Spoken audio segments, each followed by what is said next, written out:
E aí, pessoal, tudo certo? Hoje a gente vai mergulhar fundo nos artigos 1º ao 4º da Constituição. Essa é a base de tudo, viu? E olha, são os artigos que mais derrubam gente boa em concurso público. Mas o nosso objetivo aqui é bem simples: fazer com que no final desta nossa conversa você não só entenda esses artigos, mas domine o assunto de verdade, para nunca mais cair em pegadinha de prova. Vamos nessa? Beleza, então tá aqui o nosso mapa da mina. Esse vai ser o nosso roteiro para transformar qualquer dúvida sobre os princípios fundamentais em pontos garantidos na sua prova. A gente vai desde aqueles princípios que nem estão escritos na lei até os macetes que vão grudar o conteúdo na sua mente. Essa é a pegadinha clássica das bancas. É a armadilha que, sério, derruba uma galera. Mas pode ficar tranquilo. Ao final da nossa análise, diferenciar uma coisa da outra vai ser algo automático, quase instintivo. Essa dúvida acaba hoje, de uma vez por todas. Olha só que interessante. Antes mesmo da gente abrir o texto da Constituição, a gente precisa entender 4 princípios que são ocultos. Como assim? Eles não estão lá escritos com todas as letras, mas a Constituição inteira é parte deles. E é claro que as bancas, principalmente FGV e Sebrasp, amam cobrar exatamente aquilo que não está óbvio. Então, essa tabela aqui é ouro. A prova vai tentar te confundir, vai perguntar se o sistema de governo é república. Errado! A forma de governo é a república. Para não errar nunca mais, vamos usar os macetes. Para a forma de Estado, tenha fé na federação. Para a forma de governo, pensa na revolta e bota fogo na república. Para o sistema de governo, pensa em lealdade. Eu sigo o presidente. E, por fim, o regime é democrático porque é o povo que exerce o poder. Essa tabela é sua primeira chave para memorizar, hein? Anota aí.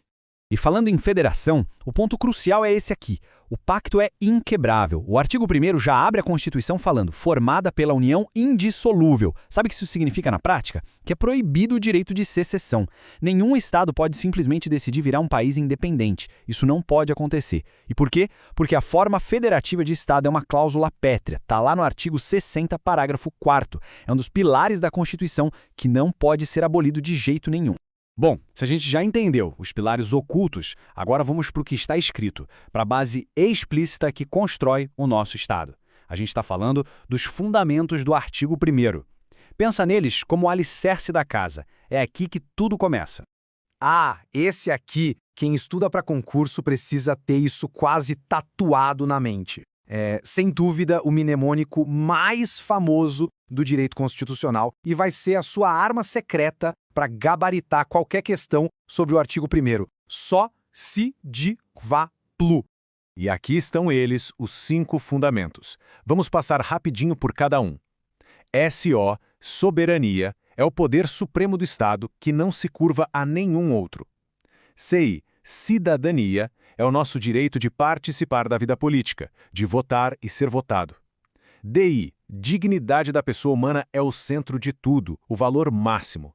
Valores sociais do trabalho e da livre iniciativa buscam o equilíbrio entre o capital e o trabalho. E, por fim, o pluralismo político, que garante a liberdade de ideias e convicções. Cuidado aqui, essa é uma armadilha muito comum em prova. A banca vai dizer que a União é soberana sobre os Estados. Falso, completamente falso. Soberania só quem tem é a República Federativa do Brasil, o país como um todo, lá fora, no cenário internacional. Aqui dentro, a União, os estados, o Distrito Federal e os municípios têm autonomia. Cada um tem suas competências, seu poder de se organizar. Não existe hierarquia entre eles. Outro ponto fundamental, pluralismo político é bem mais amplo do que só a existência de vários partidos. É sobre a liberdade de ter e defender ideias, visões de mundo diferentes. Mas atenção, esse direito não é absoluto. Ele não serve de escudo para discurso de ódio, para apologia a crimes. A liberdade de um termina onde começa o direito e a dignidade do outro. Agora o artigo 2º. Ele é super direto, mas vital. É ele que traz a clássica separação dos poderes. Legislativo faz as leis, executivo administra, judiciário julga. A ideia é que eles são independentes, mas precisam trabalhar em harmonia, num sistema de freios e contrapesos em que um controla o outro. E adivinha, a separação dos poderes também é uma cláusula pétrea, não dá para mexer nisso. Chegamos ao momento da verdade.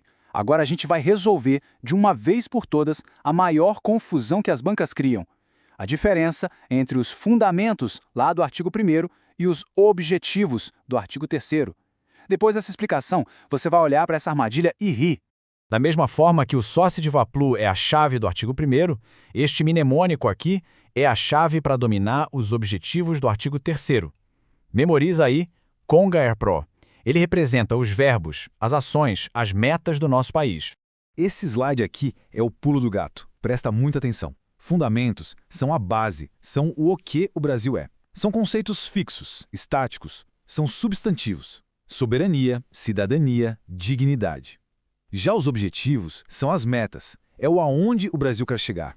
São ações, são verbos que indicam movimento, um futuro a ser alcançado. Construir, garantir, erradicar, promover. Resumindo, fundamento é o alicerce, objetivo é o alvo. Simples assim. E aqui, um alerta de pegadinha rápida. O nosso mnemônico CONGA-ERPRO é ótimo, mas perceba que o terceiro objetivo, na verdade, tem dois verbos: erradicar a pobreza e reduzir as desigualdades. As bancas espertas que são, às vezes omitem o reduzir. Então, lembre-se que dentro do ER de erradicar também mora o reduzir. No total, são 5 verbos de ação, ok? Para fechar o nosso tour, vamos ver como a Constituição manda o Brasil se comportar lá fora, no cenário internacional. O artigo 4º é basicamente o manual de boa conduta do Brasil com os outros países.